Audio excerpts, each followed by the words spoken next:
Camera shifting. And there's Manu. Hi, Snore. How are you? I'm good. How are you? Doing well, thank you.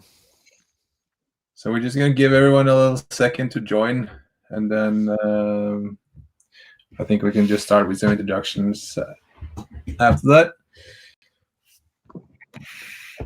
Sounds good. While we wait, I'm going to go ahead and share my screen to just make sure that you can see all this. This is the DHS slide deck I said I was going to share. Yeah. You can see? Yep. Nope. Okay.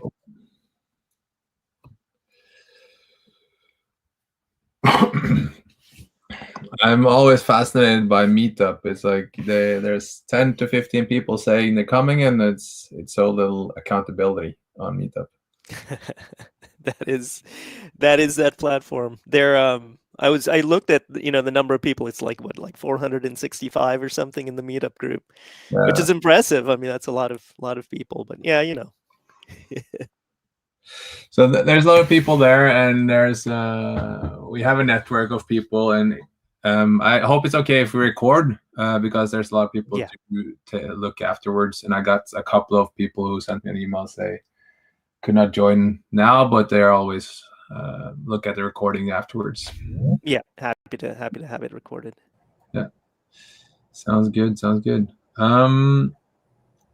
So not to kind of go too overboard, I think we can just start with a couple of introductions. Pierre is new here. If you want to introduce yourself, I would love to hear your background. Yeah, can you hear me? Yep. Yeah, hi, I'm a researcher at the University of Oslo in computational stuff, neuroscience and imaging. And yeah, I'm just mostly interested in what's going on this space. Yeah, cool. We have met before, I now remember. So yeah, indeed. Yes. Yeah. So this is a lot of the SSI focus in Norway is also research heavy. So you have Manu to top left here. You can introduce yourself so Manu knows who you are. Marius, want to introduce yourself? Sorry. Yeah, my name is Marius. I am working with NTNU in Gjøvik in computer science department. We've been working with Snorre for a while in the kind of SSI and digital identity space. And I'm specializing in decentralized systems and blockchain cryptocurrencies in particular. Cool. And Svein, you want to have a quick introduction? Yeah, Svein Ølnes here. I'm a researcher at Vestlandsforskning in Sogndal. I met or heard Marius earlier today. Very interesting presentation, Marius, about the DAGs and blockchains and similarities more than the differences. Yeah. I mean, we have met in a couple of research proposals. So that's my introduction to this team and this group. Sounds good. Then we have a little update about Manu here, but he can do. I think we can just start, and you can do your self introduction, Manu, and you can share a screen, and I'll turn off mine. Okay, sounds good. Thank you again for the invitation to come and speak here. So I really appreciate it. I'm really interested to hear kind of the perspective from Norway and some of the Scandinavian countries. So just a little bit of background on me. I'm a computer scientist. I've been involved in creating global standards for around 15 years now, mostly through the World Wide Web Consortium, but also through the Internet Engineering Task Force. I'm also an entrepreneur. I have founded a number of companies. The one that is working on decentralized identifiers and verifiable credentials and linked data security and all that stuff, that company is called Digital Bazaar. And so we're a for-profit company that works on open standards, standardizes them, and then also in parallel provides products to the market. So things like verifiable credential issuing platforms, verification platforms, digital wallet platforms.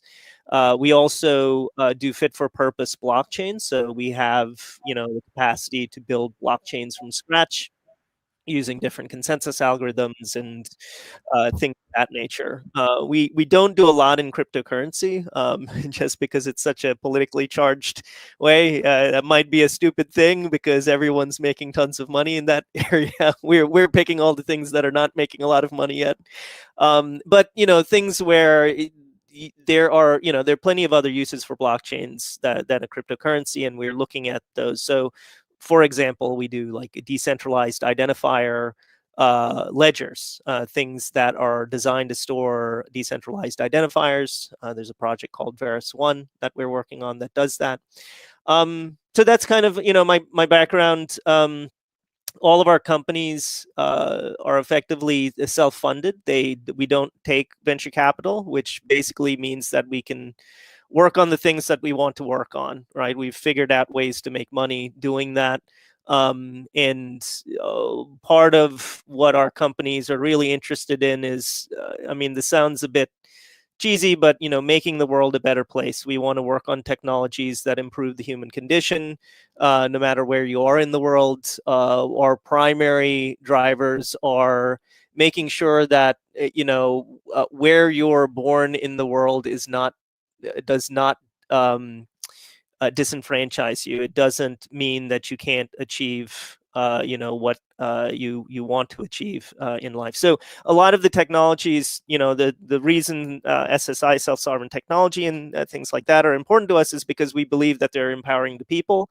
And what we've really liked seeing over the past several years is that governments actually agree with this as well. I mean, their governments, even the U.S. federal government, believes that this is an citizen empowering technology. So anyway, with that, that's a background. That's kind of where we're coming from. We are a mission-driven, purpose-driven organization rather than your typical American capitalistic profit at all costs organization.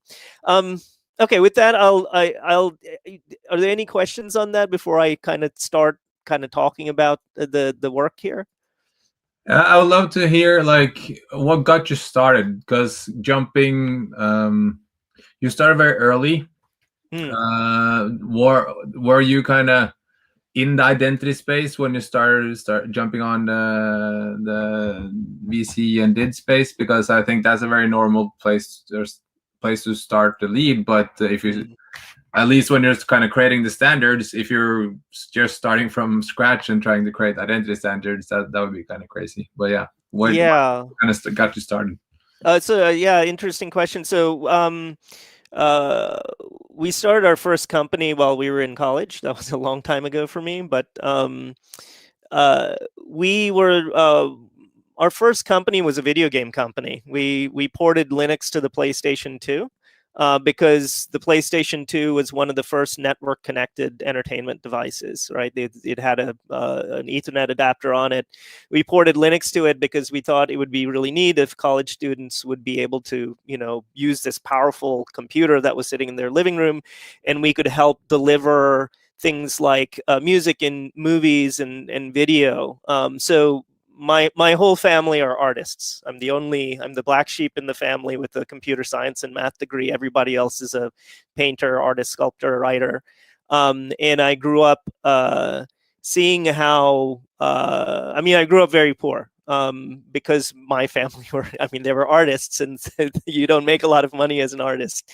And I saw, how taken advantage of they were. They would, spend months creating these beautiful, oil paintings, 4-foot by 8-foot oil paintings, only to have 75% of the money taken by galleries, and the galleries were struggling too. It's just not a very good environment. But it came from seeing artists struggle, and primarily because artists didn't have direct access to their fans. It was always through some major corporate structure that took 75% of the earnings. So that's where we were coming from. We were trying to make it so that artists and people that create things could have a more direct connection with the people that enjoy the things that they create, and could effectively take more of the profit. I mean, it's their creation, and when 75% of it goes towards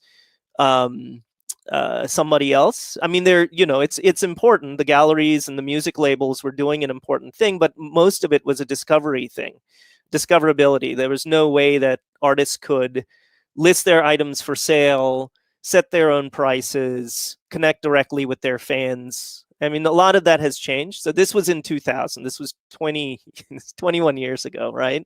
But when our whole experience in the sector showed that a lot of things were tilted against artists. Even today, they are. I mean, you look at the iTunes store, which really helped a lot, right? I mean, iTunes only takes 30%. They don't take 85% or 95%, which was the norm 20 years ago. But even today, artists, are still struggling. They don't have a direct, connection with their fans. Anyway, all that to say, all these decentralized identity standards and verifiable credentials, that all came from us trying to find a way for artists to list items for sale on the internet and have people interact with them directly, right? And so cryptocurrencies come into play, identity and verifiable credentials. How do you know that the artist actually created this work, right? How do they list it for sale on the internet so that a search engine can pick up that they're trying to sell something? How do you pay them, for their work? So 20 years later, we have things like NFTs and verifiable credentials and DIDs and cryptocurrencies and all that kind of stuff. So I think a lot of advances have been made, but in general, that's how we got into it. It came from a problem. How do we enable artists, to get paid more fairly and have a more direct interaction with their customer base? And that's part of where decentralized identifiers came from. That had to do with how does someone prove who they are on the internet, verifiable credentials. How do you list something for sale so that the artist is saying this is how much it costs instead of them having to go through, a third party. So yeah, that's kind of where we were coming from. Does that make sense? Yeah, it makes absolutely sense. It's interesting to hear kind of where it came from. Yeah. And I mean, a lot of people don't know. I mean, it's a question a lot of people don't ask. They just think, oh, we're just working with the U.S. federal government to do citizen identity, and they don't understand that's not anywhere close to where this stuff started. It all started with, It just would be interesting. Like, a lot of people probably think that, okay, these type of things comes from people who've been working with the identity space for a long time, and just like, I know how to solve this properly, but it came from something different, right? Yeah. No, it didn't come. The identity space is very new to us, and to a certain degree, it's the identity space is really weird. It feels weird that there's an identity space at all. Like you go to these meetings. I mean, in the Internet Identity Workshop is happening right now, and I go to the Internet Identity Workshop quite a bit, and it's a great crowd, but it feels like there's this saying in the U.S. that the tail wagging the dog. It feels like it's the wrong way. You start with a problem, right? Like artists are not getting compensated appropriately, and let's figure out what technologies we need to put in place to address that problem. Whereas the identity space is just talking about, identity as kind of this first. The identity is the problem, right? It's like, no, that's like it's a kind of a side That's it. It's an interesting space, but I feel like it's a bit too meta, right? Yeah. We like to focus more on problems. Sounds Anyway, any questions before I kind of start talking about where things are today? good. I'm good. Okay. I'm good. All right. Let me go ahead and I hope it's okay if we do this a little bit, let's call it informal, so we please try to ask questions on the way. Yeah, please. I would much rather it be done that way than we just talk. Perfect. So I'm using somebody else's slide deck, but this is a public slide deck. Let me go ahead and put a link to this slide deck in the chat channel in here, so everyone has it.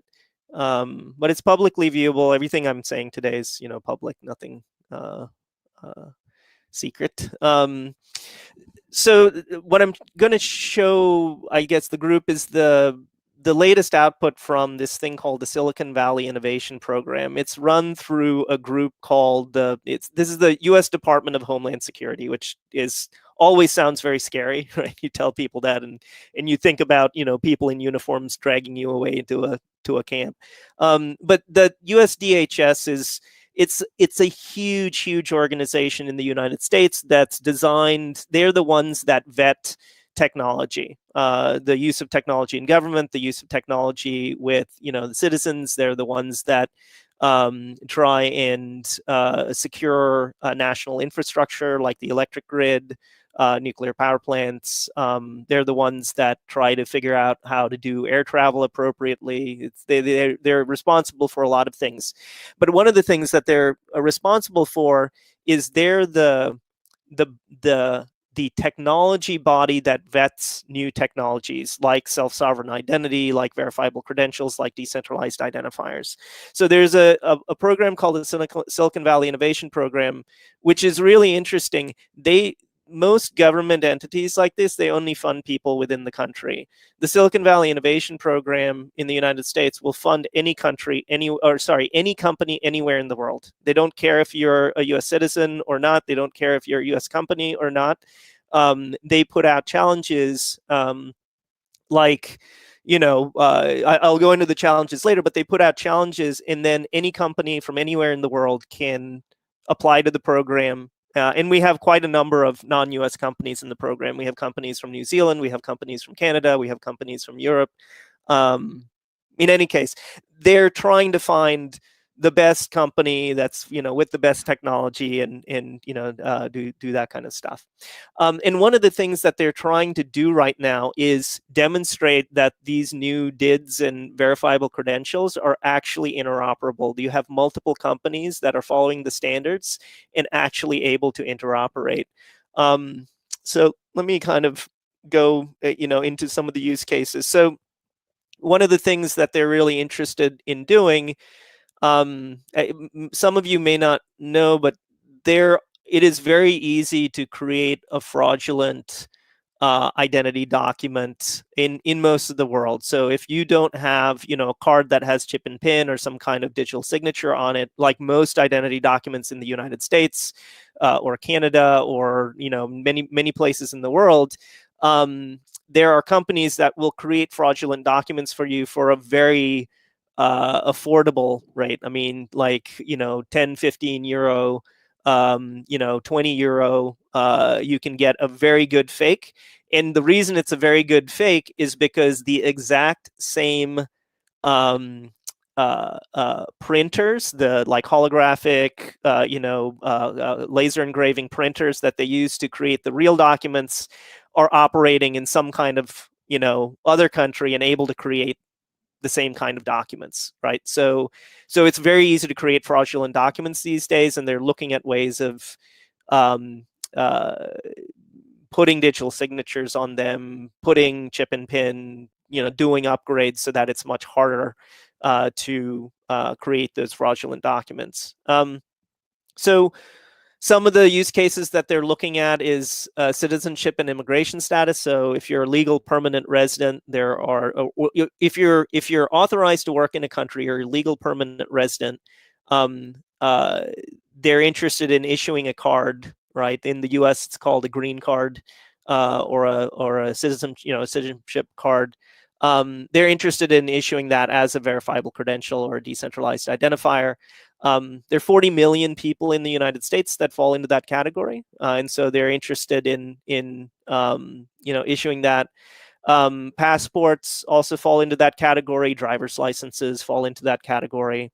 Employment eligibility is also an interesting thing. So there's a visa programs in the United States. If you have a skill that the United States is looking for, especially if you're a PhD researcher, things of that nature, that's employment eligibility.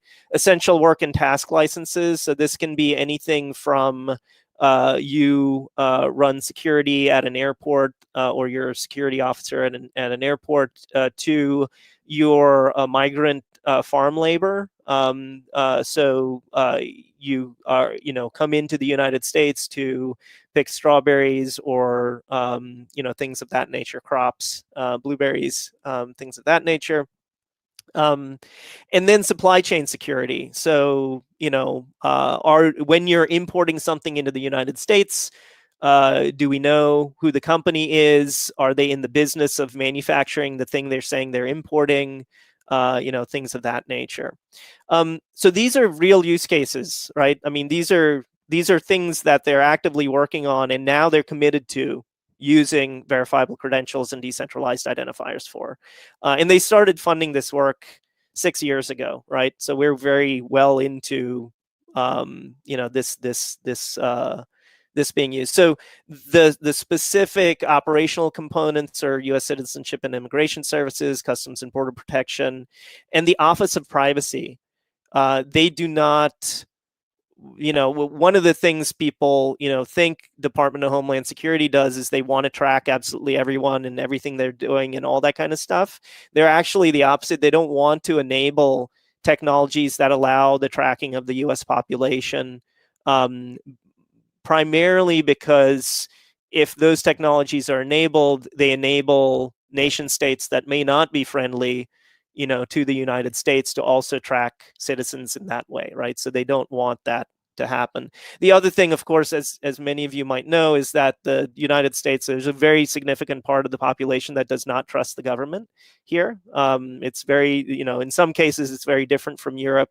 The idea of having a federal identity card is just an offensive thing to a lot of citizens in the United States, whereas in Europe it's kind of like, well, of course, the government's going to provide that. In Norway, we have this thing where we are very, very trustful to the government.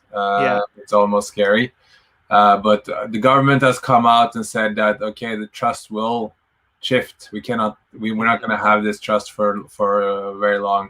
Mm-hmm. So they need to kind of align themselves to be able to provide services that's not just based on trust. Yeah. Oh, absolutely. Yeah. I mean, so in the United States, the opposite of Norway is like the state of Texas, who is fiercely independent, like so independent that they have their own energy grid. They don't use anybody else's energy. They have their own energy grid, which they had problems with, during this latest freeze. But they're fiercely, independent. They're always, threatening to secede from the United States, but that's kind of, the reality for the United States is that it's just completely, there's so many different types of people in all the states that it's very difficult for the federal government to do anything at a federal level. And so, it happens state by state. And it just so turns out that the SSI and verifiable credentials and DIDs kind of enable that to happen. They allow that to happen while still enabling, strong identity if people want it. So yeah, the idea of national databases is just, it's very difficult for that to happen in the United States, which is why, these decentralized technologies are of interest to the federal government and the Office of Privacy, right? If they protect citizens' privacy but enable the government to get its job done, they're happy, right? So the main things that they're funding right now are verifiable credentials, decentralized identifiers, and then lifecycle management. So this has to do with like encrypted data vaults and confidential storage. The U.S. government, as you probably know, is getting ready to file a series of lawsuits against the social media companies and the companies that are tracking people without people's consent. They're looking for technologies that enable people to protect their data, even when it is with, a service provider. So encrypted storage in transit and at rest, only decrypted ever on the client with the, the consent of the individual, selective disclosure of information, herd privacy. These are all things that they're interested in providing. The other thing that they're trying to do is, they want to make sure that all of this stuff is built on standards, but they very much understand that just having a standard isn't enough. You actually have to demonstrate interoperability. And as many of you know, for a while now, there have been companies that say that they use the standards and they don't actually, or they say they're conformant with the standards when they're not even close. Like, you look at the technology and it's totally not a verifiable credential, but they keep calling themselves, a verifiable credentials company. And so the Department of Homeland Security in the United States has basically said, look, you can't just say that you're conformant with the standards. You have to pass interoperability test suites on a nightly basis. You have to prove that you interoperate with other vendors in the space. And the way the United States does this is they fund multiple companies and award multiple companies contracts. They try to never just pick one vendor or one contractor, right? So it is always this fight between vendors. And if the vendors can't get along and they can't find a way to interoperate, then the US government just shuts the whole program down and doesn't fund any of them, right? So there's a strong incentive to not only say you follow the standards, that's the most basic thing you have to do, but you have to actually demonstrate that you can issue a verifiable credential from your infrastructure. Another vendor can verify that verifiable credential, and then they can issue a verifiable credential and your system can verify their verifiable credential. And that's how we actually get to provable objective tests on, interoperability. Yeah, and I think Ares has been really early, or the Ares community has been really early about, hey, we are interoperable, and they built a test conformance suite, but it's very, very close into the Ares. So I think it's very important to kind of notice that all these different platforms, they're either self-built or have some shared components based on the standards. Yeah. And I think that was the biggest, a lot of this came out of the, what the Ares community was doing, which was they were just reusing the same software library for the longest time. There was no actual interoperability there. It was just a lot of just reuse of the same software library or the same cryptographic components at the base. And that is not true interoperability, right? That's a software monoculture. And so the difference here with this kind of ecosystem, and this is still, verifiable credentials and decentralized identifiers, is that each one of these companies has built their own software, their own platform. Now, some of them do share some of the underlying components, but the U.S. federal government is telling them you can't do that. You have to actually have truly interoperable implementation so that there's no single point of failure, among all of you. And so that's what we're doing here, is that we have a bunch of verifiable credentials that we issue through this VC verifiable credentials HTTP API. And we have N-by-N vendor interoperability tests where all the vendors not only have to show that they're totally interoperable with one another, but they also have to point to the software libraries that they're using. And if it turns out that all the vendors are using the same software library, then nothing goes forward until that's fixed, right? So that is what true interoperability are these kinds of tests, and the U.S. federal government is really trying to push this kind of vendor interoperability. Did that make sense on kind of what they're trying to do? Absolutely, and I really think it's important to kind of get that going. Because early, like, it's easy to say that as long as we build some SDKs, we can make things interoperable if we just provide the same software kit to everyone. But again, it's standards, and SDKs can work as like a demonstration of how it should work, but we need more people to build the software from a different thought, but follow the standards. Yep, absolutely. Yeah, that's exactly the point. And this has really uncovered a bunch of things that are troubling in the ecosystem, right? I mean, there's still a pretty big gulf between the indie software stack and the VC HTTP API and software stack as well, right? So like the US and Canada are starting to demonstrate interoperability, but there's a big gulf between Europe and the United States and Canada, right? So there's just a big gulf between the indie stack and everyone else.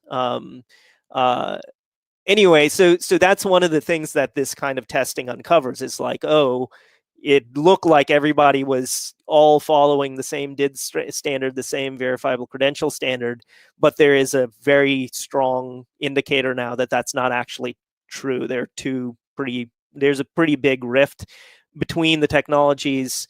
But most recently, the good news here is that most recently, I think Evernym and the indie camp said that they're going to support the BBS plus signature stuff, which means that at least from a verifiable credential layer, both of these kind of groups are going to start interoperating at least at that layer, right? It's really interesting. And one quick question, I wonder what made America wanting to fund something like this, because this is totally capable for every country in the world to do this, but we don't have to go deep into history, but it's just like very interesting to see like why America went ahead and like let's just make sure this interoperability thing is working and then take countries or organizations from all over the world. Yeah, so in the United States in the 80s and the 90s, the U.S. moved from the federal government building solutions to private industry building solutions. So it was a big privatization push that continues today. And when that push happened, they didn't understand standards and vendor lock-in, right?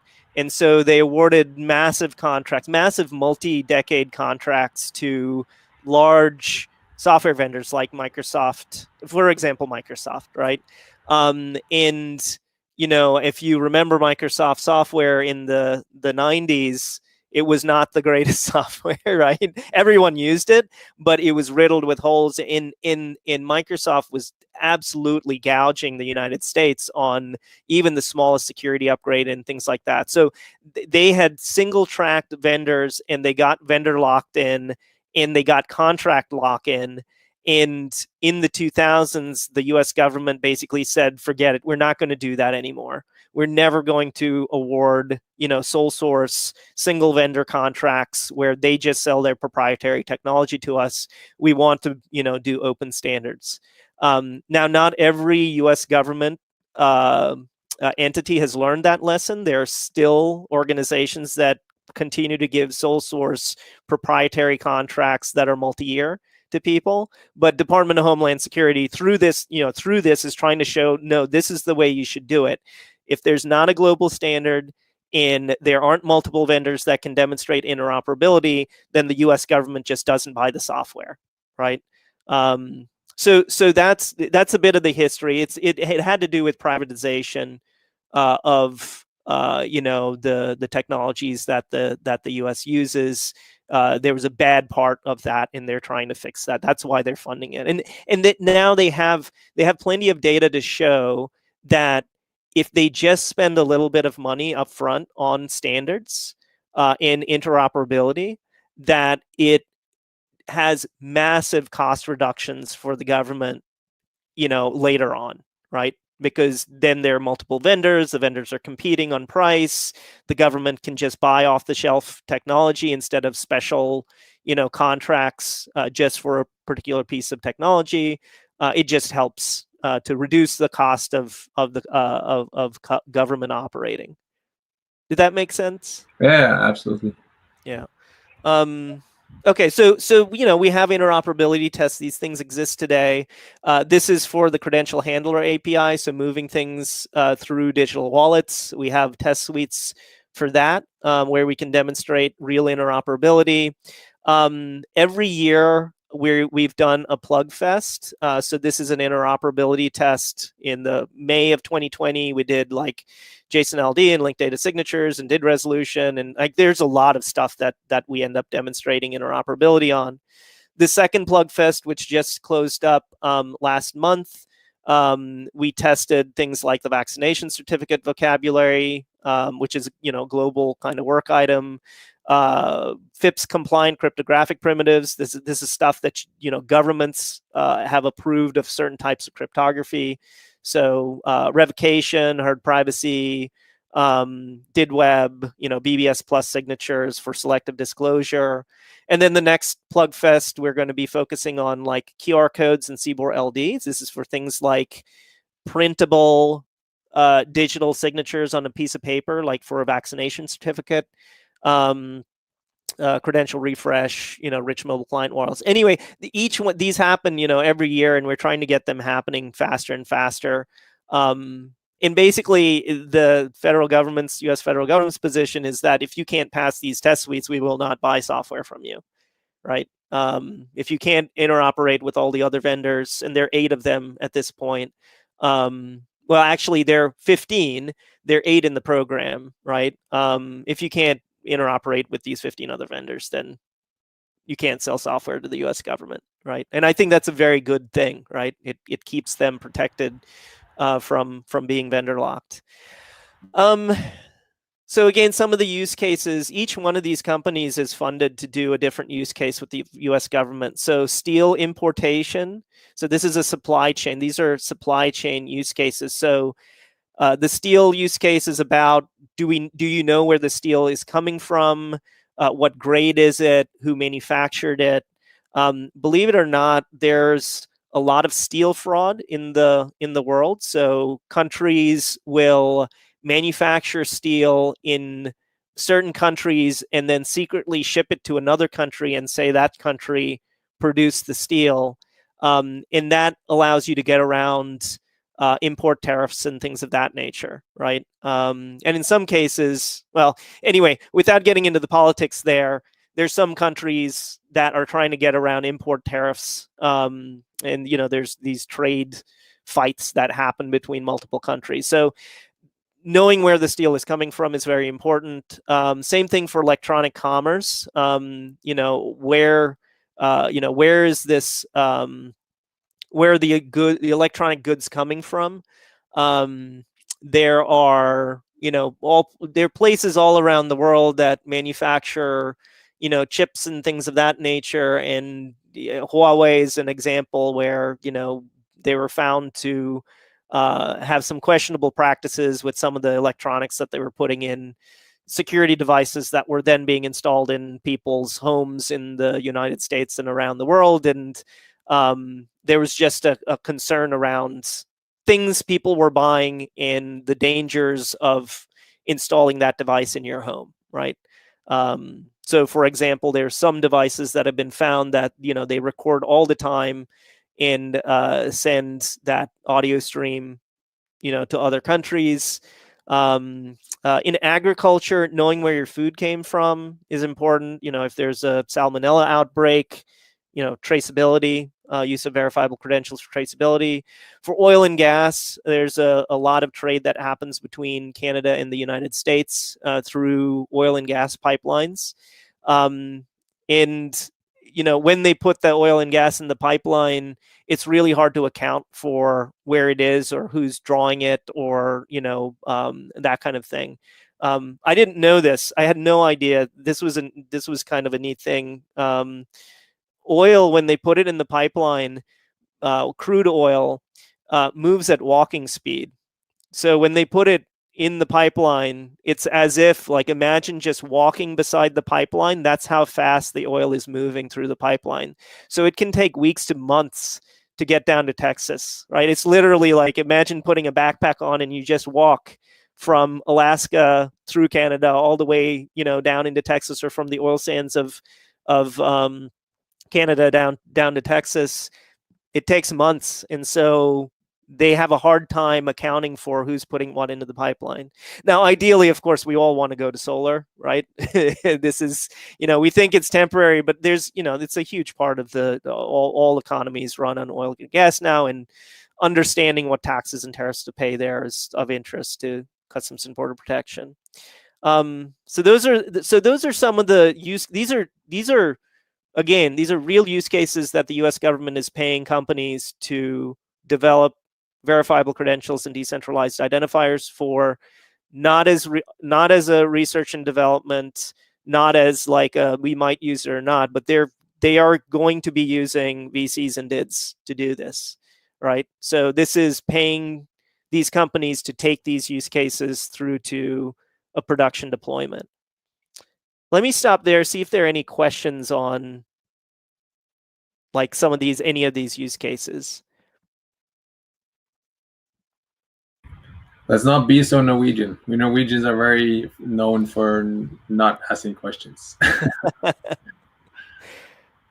I mean, I guess the question is, do these use cases make sense? Like, is it fairly straightforward why you would use verifiable credentials for this, or would it help if I took one of these and kind of broke it down and talked about the types of verifiable credentials in it?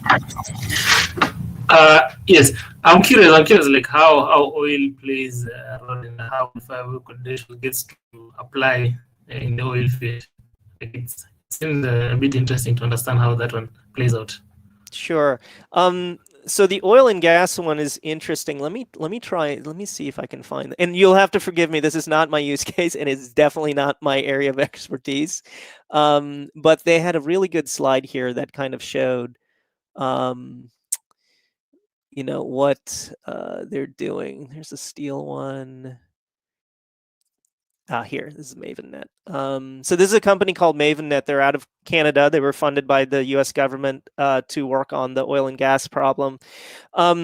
These are all the verifiable credentials so these are all the oil and gas pipelines that flow through Canada and the United States. So this area in Canada has so many pipelines because these are the oil sands in Canada. This is where a lot of the natural gas and crude oil comes from.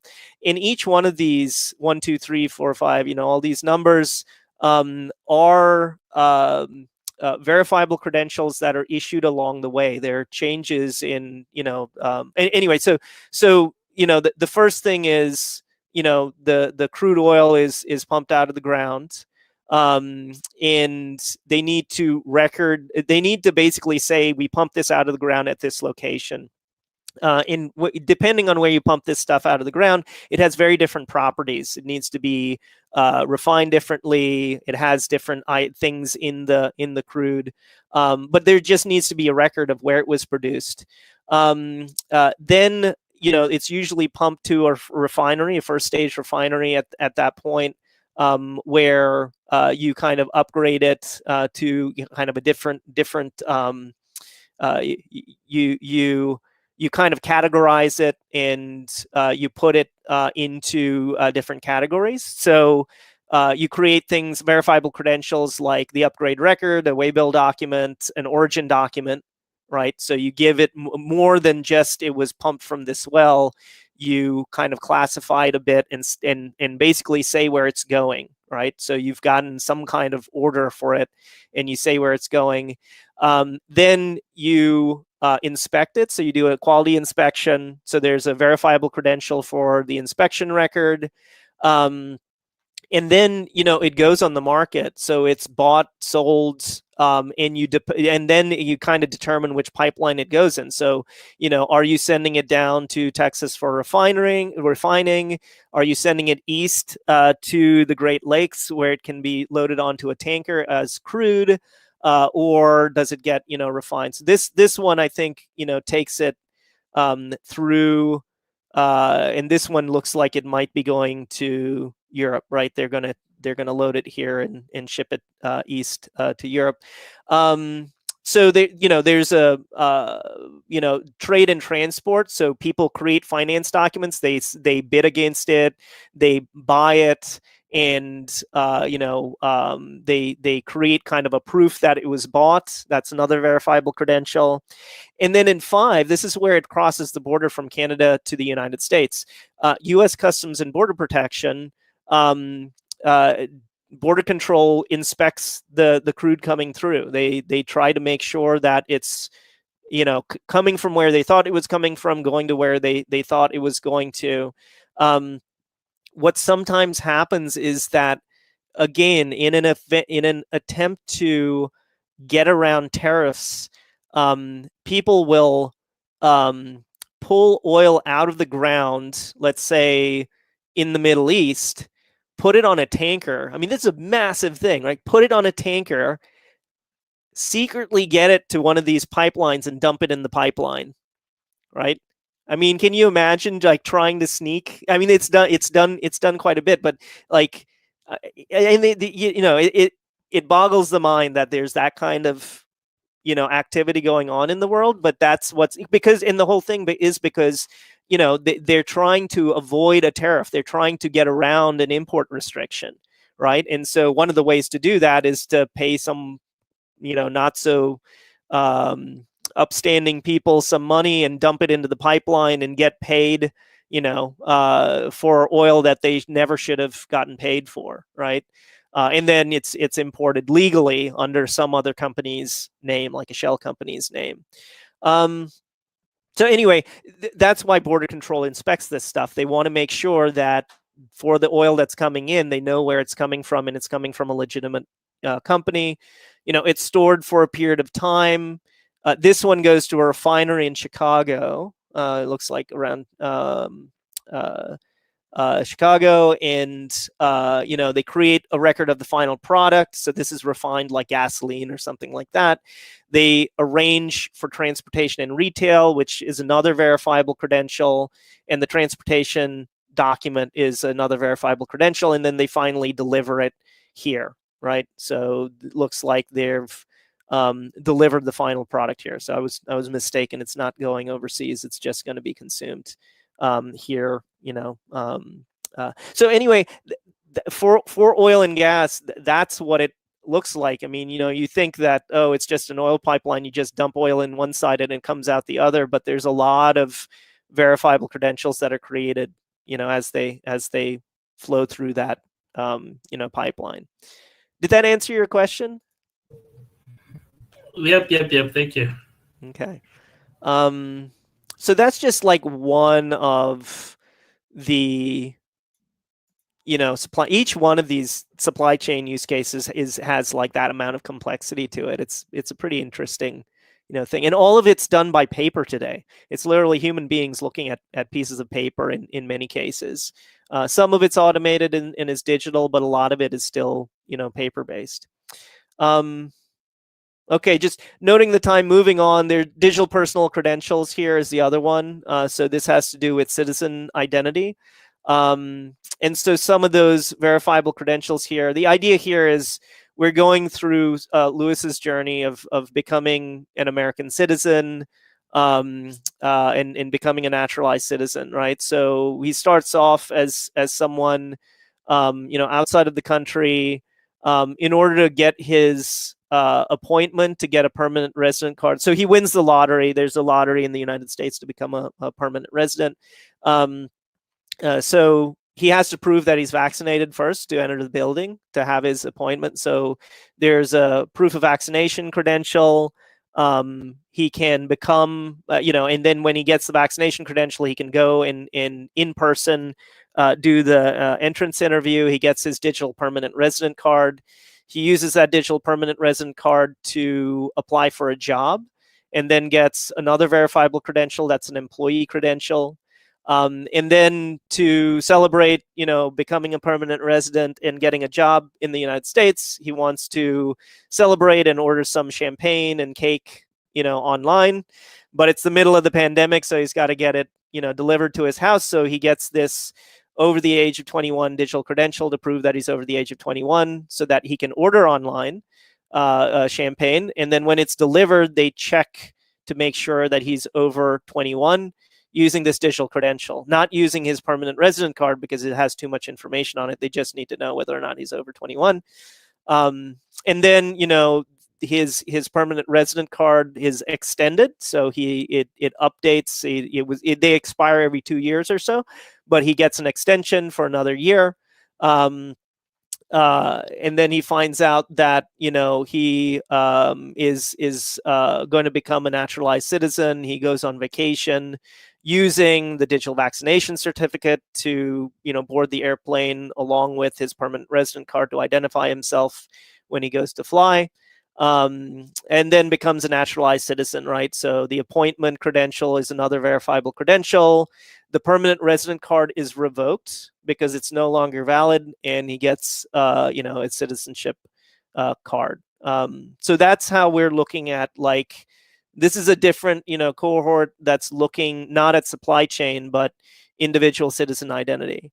And again, this is real. The US government has decided to move in this direction using decentralized identifiers and verifiable credentials. This is a reality.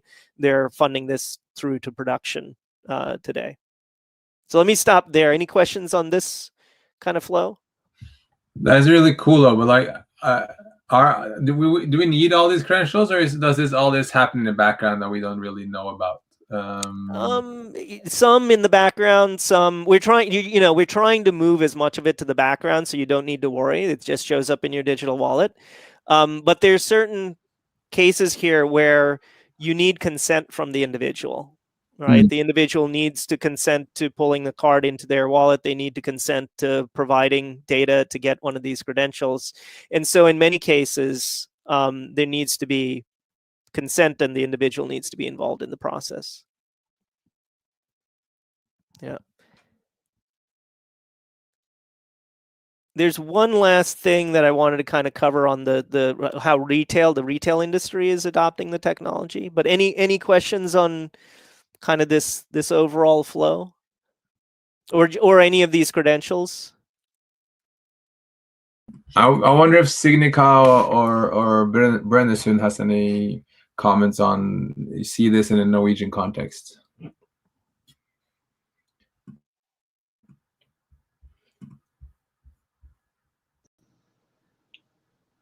So I'm John Eric Setsos from Signicat.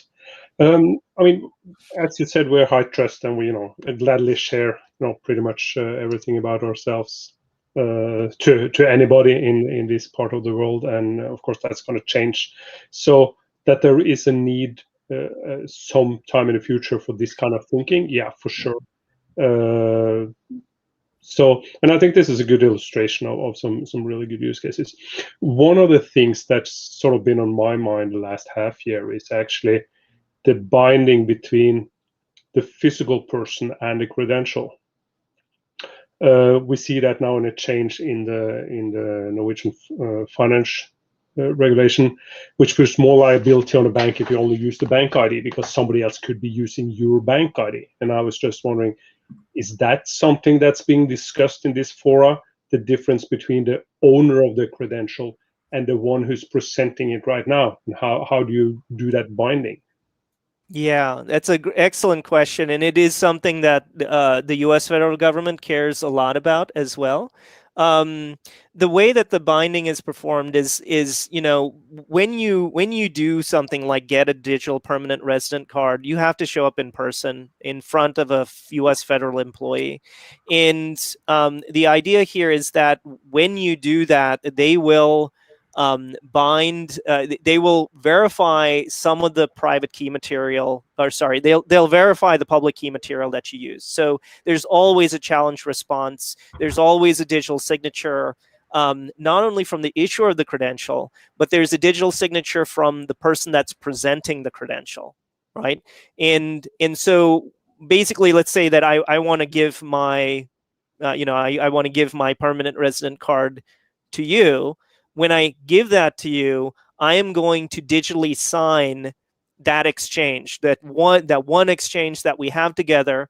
And what that does is it proves to you that I have some device that's capable of generating a digital signature, and I'm using the same device to do that, then the people that issued the permanent resident card to me in the first place had. So there is a physical binding that happens, at times, and that binding can be checked time and time again, or updated, or if the binding changes, they can revoke the permanent resident card. Like, let's say that I haven't proven that to the federal government, in 5 years, they'll just revoke the card until I come back in and prove again that it's bound to me, right? Right. But and of course, I mean, it's the same we have when issuing a bank card in Norway. I mean, there's some level of physical presence where you can question if it's good enough, but at least there's some, check. So binding the, bank card or the credential in this case to the person, that binding is, pretty good. But when it's the time of use, whether it's you or maybe somebody in your household that would be able to know by accident, or actually you share the credentials. Yep. Yeah, you can't. I mean, there's no technology on the planet that can prevent that, right? I mean, I think people are looking for that solution, and there's just not a solution for that. I mean, the only way to do that is to do biometrics of some kind that's automated. And there are plenty of new systems that are coming out, like Intel's biometric camera now will do biometric checking, but guarantee, like, you encrypt your biometric template to the camera, so there's no one that can look at the template while it's traveling to the camera, and the camera tells the system that it's connected to whether or not the biometric matches or not. So there are all kinds of privacy preserving ways to do biometrics that are coming on the market. But those are just very experimental, right? And all they are supposed to do is basically replace a human being physically looking at your face and physically looking at a card. It all depends on the transaction and the level of assurance that you want, right? So if the transaction that you're doing isn't safe to do over the internet and the web, it won't be done over the internet and the web. You'll be required to come in person and do the transaction in person, right? And see all the cryptography, and there'll be guarantees, cryptographic guarantees on the data that's exchanged. But some part of the process might include a human being physically looking at you and physically looking, at the image that's associated with your identity card that has a digital signature on it from your government, right? So all we're, I think the main thing that we're trying to do here is to get around a lot of the fraud that's happening today, right? With these plastic cards, and get to a better level of assurance. There's never perfect assurance. There's just, better assurances than what we have today. Did that make sense? Yeah. No, I mean, I follow it, and I know it's a challenge, that part. So that's why I was asking, whether this is something that has been discussed, that, difference between the owner and the user of the credentials at a given point in time. Yep. Yeah, just a quick question. So the backup of the credentials that are issued is kind of kept by the government, right? In case of the lost device or something like this. It really depends on the government department. The general idea here is they don't want to hold on to any of the information, right? If in a perfect world, the government, all they want to do is validate information and give the information to you. They don't want to hold on to it because it makes them a giant target for, hacking and breaking in and all that kind of stuff, right? So ideally, what their ideal scenario is, you show up to the US federal government with a bunch of different pieces of paperwork. They will look at those pieces of paper or those digital credentials. They will determine something about you, like whether or not you are eligible for Social Security, for example, in the United States. And they will give you a credential saying that you have a right to this government service. And then they will destroy all of the information, right? Because they don't want to store it. because if they store the information, there's a chance that someone might break in and get all the information. So that is their ideal scenario, and they're trying to figure out how to get there. They don't want to be the issuers of identifiers, like the Social Security number in the United States is a terrible identifier. It's been abused. It was never meant to be used for what it is, today. And they don't want to be the issuer of, identity, again, because people in the United States, there's a certain subset of the population that is fiercely anti-federal government. They're okay with having a state ID, but they do not want to have a federal ID, right?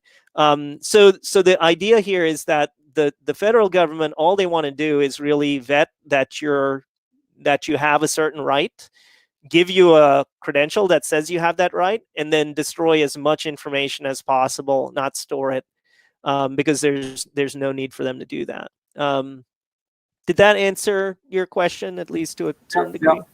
That makes sense. I was wondering, like, what is the attitude towards this sort of a centralization of data storage, and also that the solution for the practical aspects of recovery, but that has to be solved somehow, in some other ways, right? Yeah. They don't want to have big databases. It's a liability to them. It's it's a political liability. It's a when you lose your citizens' data in a data breach, it doesn't look good, right? And so they'd rather not have the data so that they lose it. Now there's a counter argument to that, where they do have to keep some amount of data, right? So let's say that they need to revoke your credential. There's a certain amount of data that they need to keep to revoke that credential, right? But if they need to reissue the credential, they'll just go through the same process again with you, right? And the federal government really doesn't need to prove to themselves that they did a good job. As far as they view it, they always do a good job. They don't need to prove to themselves that they vetted you properly. And so if there's ever a question about it, they'll just do the process again. They trust their processes. Question regarding that. I mean, is this a US thing where you have this split between the federal and the state government? I mean, a country, or would want to know who the citizens are because they need to pay their taxes. You want to have statistics to be able to do planning of building, housing, and education, and that sort of thing. And sort of handing all that data out to each and every citizen would make that sort of impossible. So there's something I'm missing here, maybe. No, I don't think you're. So there is still a certain amount of data that they have to collect, right? But ideally, the way they collect that is in a privacy-preserving way. Like, for example, the latest U.S. So there is a definite split between the federal and the state governments. But I mean, it's kind of like the split between like the EU and each individual state, right? I mean, France is not going to do things exactly like Norway or Germany. There's a certain amount of national I don't know what to call it, but there's a difference there. Like, I mean, Norwegians are different from the French, are different from the Germans, and that's and it's the same way in the United States. Every single state they is different from many of the other states. So I think this split is normal throughout most of the world. They just come under different names. And there is information that you need to keep for planning purposes. Like the EU needs to plan on an EU scale, and Norway needs to plan on a Norwegian scale, and each one needs different, sometimes it's the same data, sometimes it's different data. So to give an example of this, the United States, does a full census every couple of years. I forget the frequency, but when the latest census that we did, though, used differential privacy when we collected the data. And so differential privacy means that you mix the data together so you get the statistics that you want without being able to re-identify individuals when you collect the data. And so that's what a lot of the federal government is going towards, is provable privacy for citizens when they collect the data, because if they do it that way, there will be less lawsuits by the states against the federal government. I mean, frankly, like Texas will sue the federal government if they think that they're collecting information on Texans that they shouldn't be collecting, right? And so if the federal government can prove, no, we're doing this in a privacy preserving way, they eliminate the lawsuits that are going to come from the states that are ruggedly independent, right? So that's kind of the dynamic that's happening. And I think that's, I think that's true in many parts of the world, maybe less so in Europe than the United States. And certainly less so in like, China versus the United States. I know that from a couple of books I read that Switzerland has become pretty independent, trying to avoid this federal centralization. But I don't have a lot of details on it. But it was just mentioned in this book that they have gotten pretty far in their way of thinking about how independent everyone is, and not have this centralized source of distribution, basically.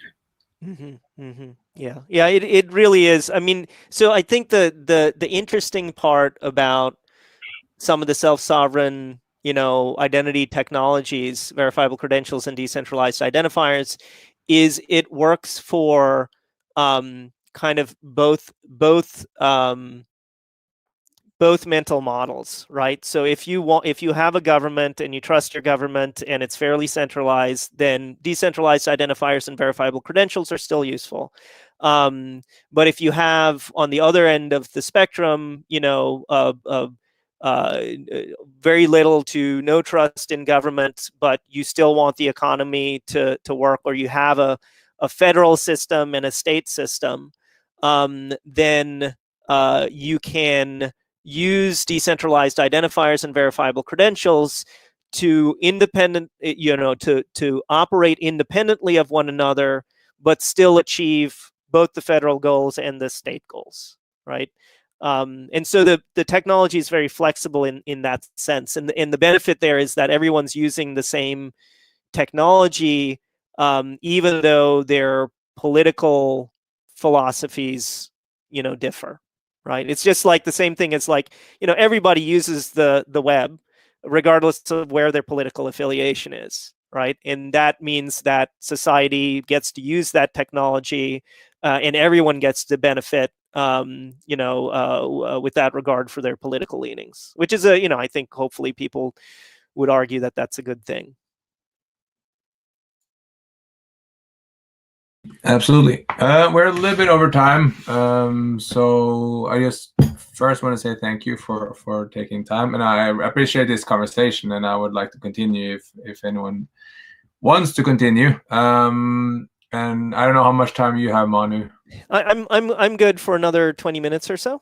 Yeah, so I'll stay on it and talk about things, and everyone can stay on and ask if they want. But now at least the time is over. What I just want to hear about is a little bit your guys' Digital Bazaar's particular participation in the SVIP project. Sure. Yeah, and I can talk about one of the retail deployments, nationwide retail deployments that we've done. I think that one's interesting because it's a non-governmental, supply chain use case. So let me see if I can. Let me share my screen again and kind of get to that. Let's see here. What you guys see here about vocabularies is did you write this or part of the author for JSON-LD, or was it more JSON-LD for VCs? Sorry? What was the spec for JSON-LD? How you been involved with that? Why did we create JSON-LD? No, you're part of the creation of a JSON-LD spec. Yes. Yeah. And I was just commenting, we saw vocabularies in the screen here, and then just saying that JSON-LD is part of that really importance of how linking semantics to the data instead of having semantics and data in a very that's right very separate manner. Because in Norway we have created this big project called the data book, which is an API documentation and links to all the different sources you can fetch out the data. But it's very separated. It's just REST, right? But using JSON-LD and verifiable credentials, you're able to tie the semantics to the data and start to talk semantics rather than REST APIs, which is very nice. Yes, that's right. I mean, it's basically a question of layering. So you know, I think hopefully it's a given at this point that if you architect systems properly and have very good distinct layers, you can innovate faster, you can test faster. You know, the speed at which the technology can be improved and deployed is much faster than building a monolithic system. And there are lots of examples of bad monolithic systems that we've had, you know, in the past. And so what we tried to do with JSON-LD is separate the semantics from the syntax. So separate, like, you know, be able to describe, for example, a vaccination certificate in a semantic way, where you don't care about it being serialized in XML or JSON or CBOR or any other format, right? So you talk about the semantics at one point. That's the vocabulary part of it. You get that data model correct, where you shouldn't have to care about how it's serialized. It'll just work in all the serializations. The other thing is, you know, for digital signatures. So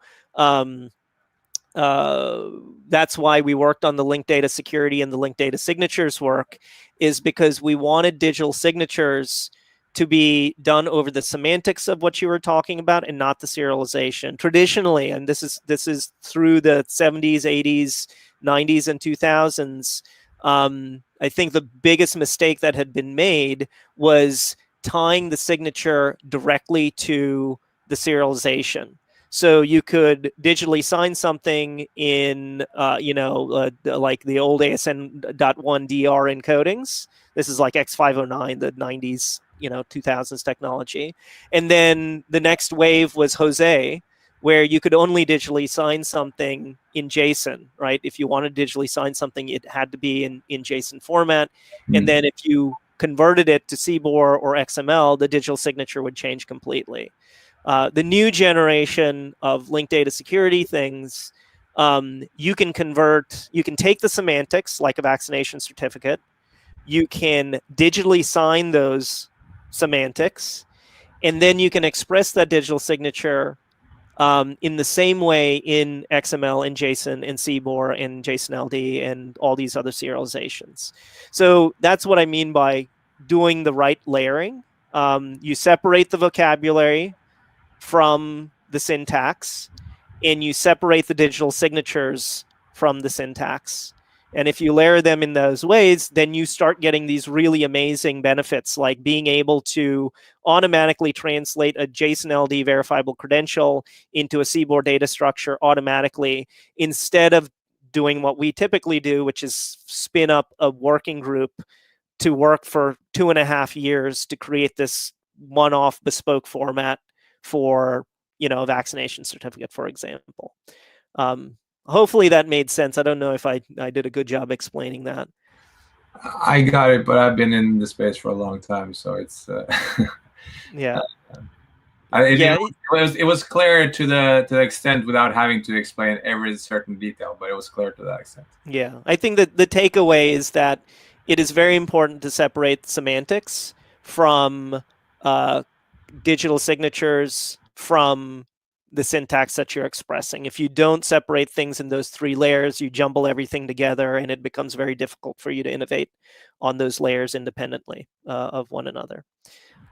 So that's why we talk about vocabulary. So basically what we're trying to do is make it so that all the technology to do the digital signatures and the representation in the syntaxes is just there and working, and you don't have to think about it. And the only thing you have to think about is the data model and the vocabulary that you use to express the information. So we hope, and by doing that, hopefully we enable the world to innovate at the vocabulary layer without having to worry about the digital signature or the syntax layer. right? So ideally, the perfect future, and it's happening, right? So I mean, these vocabularies were just like, they were created in the matter of like 3 months, right? And they were working in 3 months and totally interoperable within 3 months, whereas usually you would have needed to have a 2-year incubation cycle at W3C or IETF, followed by another 2-year standardization process. And at the end of it, you would have like a vaccination specification that would only work in JSON, only using Jose signatures, and that would be it, right? So anyway, that's just a really quick thing on why it's important to layer technologies. The other thing to kind of speak to is, so you had asked what are we working on right now. There's a retail deployment of verifiable credentials and decentralized identifiers that is in pilot/production now, right? So this is live in stores across the United States. It's using verifiable credentials and decentralized identifiers. And so if anyone ever asks, is there anything large scale in production with VCs and DIDs, this is one example of what's here. So there's a group in the United States called the National Association of Convenience Stores. So this is every gas station in the United States, every bodega, every small shop, corner store, that kind of thing. There are 152,000 of these stores across the United States. So every single black dot that you see on this map is one of these convenience stores, right? So it's like there are a lot of them across the US. They handle around 165 million transactions a day. So this is people walking into the store to get their morning coffee, walking into the store to buy their lunch, and then walking into the store to maybe buy a bottle of wine or a 6-pack of beer before they go home, right? So people use these stores a lot just for convenience. These stores sell a lot of age-gated products. So anything from, in the United States, energy drinks are age-gated. You have to be over the age of 16 to buy an energy drink. Lottery tickets, vape products and cigarettes, and alcohol, wine and beer, liquor, all those things are age-gated products. You have to show your ID, prove that you're over a certain age. And they do 50 million of those sales a day. So every single day, 50 million people come in and buy those types of products, and they have to check, ID. The problem, of course, is the U.S. is being flooded with fraudulent IDs, and the people that work at these stores are not experts at detecting fraudulent IDs. And even if they were, the experts can't even tell the difference these days. So they need to move. They really needed to move to a digital identity mechanism. And if you sell to a minor in the United States, it's a $2,500, fine, 12 months in jail, you lose your liquor license.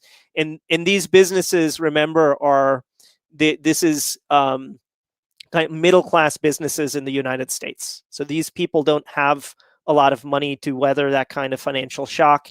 To give you an idea of how cutthroat competition is in this industry, if you have a store, so middle-class families own these stores in the United States. If you have a store that does $1.5 million a year in sales, your profit on that store is around $20,000. So razor thin margins. So $1.5 million goes through your store. All you make is $20,000, which means that most middle-class families own a number of these stores. They own 4 to 5 of these stores to be able to just make a regular, middle-class living. So any kind of loss of liquor license, jail time, fine it destroys their lives, basically, right? And on a regular basis, the police go in and enforce age checks. We literally have, the police go out and find minors that are, 15, 16, 17 years of age. They give them a fake ID. That's obviously a fake ID. They send them into the store. And if they sell to them, they sting. It's called a sting operation, and they fine the store. So they're fraudulent IDs, clerks are fallible, all that kind of stuff. And so the National Association of Convenience Stores wanted to basically take the clerks out of the mix, give people strong digital identities, all that kind of stuff. So we built this program that effectively puts VCs and DIDs at the point of sale so that you can come in and prove your age. Now, today you have to show your driver's license, but here you can prove your age doing providing basically a QR code. And the QR code is a digitally signed QR code issued by the National Association of Convenience Stores saying that you were age verified at some point. So all the clerk has to do is look at the picture, that pops up on their screen and look at you to make sure they match, and they know that every other part, like the point of sale system does all the other calculations. If you're over a certain age, if you're allowed to buy some of the products that you're buying, things like that. So this is called the True Age program in the United States. And this is someone using their physical IDs. So it's backwards compatible with physical IDs and digital IDs. So they basically hand their ID over. They can also show the mobile phone, it's scanned. Then they scan, the product. So in this case, this individual, this is a live transaction, is buying cigarettes and beer. They do the age check.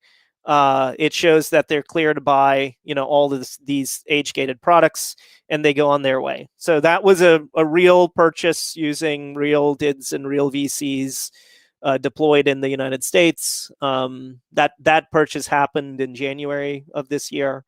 And it's, it's going out to restaurants and venues and things, of that nature. So that's kind of a retail case. There's an online case too, where you order alcohol online. So you can use that same credential, this digital credential, on the website. And so the website says, prove to me that you're over the age of 21. You just provide your overage credential. You don't provide your driver's license or anything else that has like your name and address and all kinds of information you don't want to share, right? So it's privacy preserving. So the website has a record that they did an age check, so it removes their liability. And then when the delivery person shows up to the house, they have to check your age too. They have to make sure that you're over a certain age. And you can provide a different token, an age token to them. They scan it. They can now prove that they did the age check, and then they give you, your champagne, to celebrate. So this is an example of like these digital credentials being used in the store and online to do, age-gated purchases. And like I said, that's deployed across the United States, right now in 152,000 stores. So let me stop there to see if there are any questions on any of that.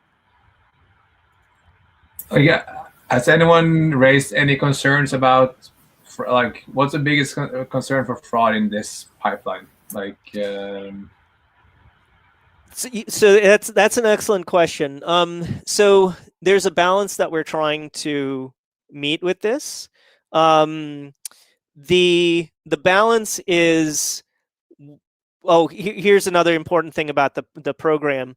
The National Association of Convenience Stores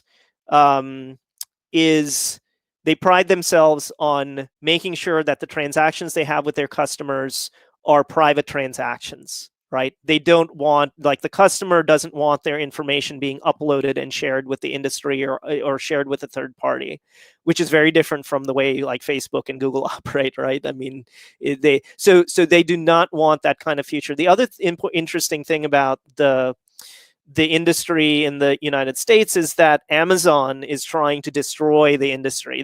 Amazon has their convenience stores now. You basically walk into the store, you pick up things on the shelf, and you walk out, and they have tons of cameras around the store that watch you as you're doing things, tally up your basket, and charge your card, right? It's very convenient, but it is going to put these 152,000 stores out of business, and Amazon is going to use that data. They're going to mine it, as much as they can to increase, profitability and things like that. So the National Association of Convenience Stores is basically saying, you know what, we care about our customers' privacy, and we're not even going to ask you, there's a point in this process where we're not even going to ask you for a driver's license or any kind of identifying information.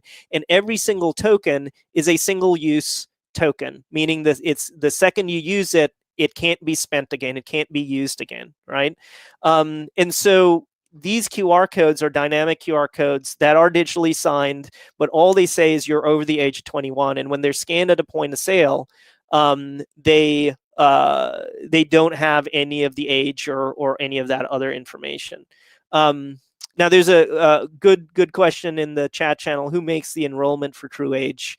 Government department or the store? So the store association does the enrollment. The other thing that the store association does that's interesting is that there are ways that they can detect fraud. So fraud can still happen in the system. It's not, because we're privacy preserving and we're not tracking every single individual perfectly because we're using differential privacy, there's a chance that fraud can happen in the system. So for example, let's say that somebody takes a screenshot of this QR code and they put it online on the West Coast, right? Of the United States. And then on the East Coast, the person goes in and uses one of their QR codes. Well, the system will be able to detect, behind the scenes, the system will be able to detect, hey, this same individual, we don't know who the individual is, but the same individual used their mobile phone on the East Coast and the West Coast within 2 hours of each other. That couldn't have possibly have happened. Physically, it's physically impossible for them to be in both of those locations. So their account will be flagged, and the next time they go into the store, they'll be asked to show their physical ID, right? And it'll be a warning, like, please show your physical ID. Oh, you don't have it, that's okay. Next time you come in, we need to see your physical ID. We think fraud might be happening. Someone might have, cloned your, QR code. And then they're able to do that 3 times before they're just locked out of the system. Like, no, you have to show, your physical ID, or you have to show multiple forms of ID at this point. And so they're doing this to try and reduce the number of, underage purchases that are happening, or fraudulent purchases that are happening. So the National Association of Convenience Stores onboards people into the system. They manage the validity of these accounts. And the main reason they're doing this is to take the liability off of these middle-class stores, so that all the middle class, the person running this store has to say is, look, I have proof that I checked, right? And it said they were over 21. I have no liability. So the liability shifts to the National Association of Convenience Stores, who is better equipped to fight certain types of lawsuits if they happen. So it's about liability shift. It's about enabling better age checking at the point of sale, and it's to fundamentally to try and help these businesses, while at the same time making sure that these stores don't start building a massive tracking database of every single customer coming into their store. The reason the tokens are single use is to make sure that they are not tracked as they go from store to store at a national level. So that's where we use differential privacy and prevent these things being used as tracking cookies or tracking tokens. Did that answer your question, Maurice? Yeah. Thank you very much. Very clear. Yeah, very impressive. It's really nice, and it's also, I guess, because you guys have this interoperability suite, you could come with whatever wallet from those other actors. So that's kind of where you get to the specter of, hey, you have private companies contributing to this, and you're not going to have this lock-in effect that you have to have a True Age wallet. You just exactly.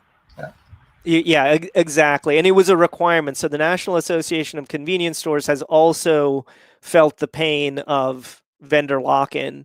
And they said, absolutely not. We really like what the Department of Homeland Security is doing. We are going to align with them. And the other reason they want to align with the U.S. federal government is because if there are these digital identity cards, then it's much harder to create fraudulent versions of those digital identity cards, especially issued by the U.S. federal government. And if they get that, then they can make their onboarding process much more secure. So you're providing a digital identity card issued by the federal government with a digital signature over what you look like, so you know that somebody hasn't photoshopped, a different picture on a driver's license. There are all kinds of benefits that they get to make sure that the people that are buying their age-gated products are actually over the age that they're supposed to be. Absolutely. Good. Thank you for sharing this case as well. I think based on your last comment, your time is up now, and I really appreciate it. And a lot of people also think this is very impressive, and I hope that by us in Norway also getting this mindset, we are able to get ahead, because we have a very safe way of doing bank ID. It's like easy to make a service based on a trustworthy digital identification, but it's not to the level of what you see with True Age. It's just like, oh yeah, you can log in with bank ID and get yourself that data you need, but it's just that. Right. Yeah. So there has to, like, bank ID becomes the central source of every transaction, everything you do in Norway. Yeah. But it's not even in Sweden and Denmark. You have this thing called bank ID, but they're not directly transferable, because we're using national ID as an identification number, and it's a different national identification number in Sweden. Yeah. So I cannot use my bank ID in Sweden directly. Yeah. Yeah, it's a challenge. But I mean, hopefully, the good news here is that, there are technologies being put in place, and these are global standards. So, the ability for, Norway or, Denmark or Sweden to pick these things up and just reuse them, it should be a fairly easy lift, right? Versus creating your own, national program to just do digital ID. Yeah, absolutely. I'll stop the live stream now, and then I will sit here for a little while if anyone have any questions, but I think we can stop for now. And then thank you a lot for your contribution, Manu. I'm really happy you came and talked. And thanks thanks for the invitation. Always happy to share, and yeah, happy to, if there are any other questions, happy to answer over email, or the public credentials mailing list, the Credential CG is a good place to ask questions as well. I'll share these emails.